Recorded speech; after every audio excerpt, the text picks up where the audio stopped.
नाज़रीन, एक इक़्तिसादी मामला आ रहा है। ये ईरान और इज़राइल के माबैन बेसिकली होने में जो के बाद से जो मार्केट्स में तब्दीलियाँ आई हैं उसके लिहाज से ये बड़ा इम्पोर्टेंट है, क्योंकि नाज़रीन आज जैसे हमने आपको कल बताया था कि तेल की कीमतों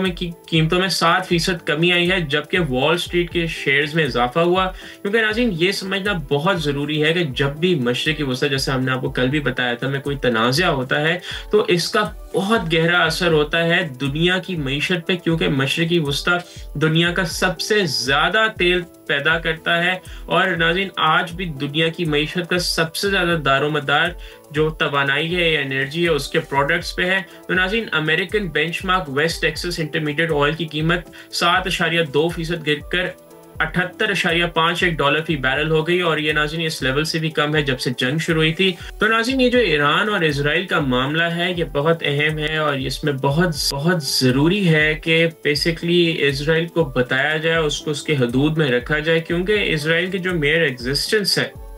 वो दुनिया के अमन के लिए एक बहुत बड़ी खतरा बनता जा रहा है। और ये बात साफ वाज़े हो चुकी है कि ये कितना बड़ा इजराइल ने इस वक्त पूरे खित्ते में जो तबाही मचाई है, चाहे वो गजा में हो, शाम में, और अब ईरान में जो उन्होंने कोशिश की, उसका दुनिया पे कितना ज्यादा मनफी असर पड़ता है। सब्सक्राइब करें और बेल दबाएं ताकि कोई खबर रह न जाए।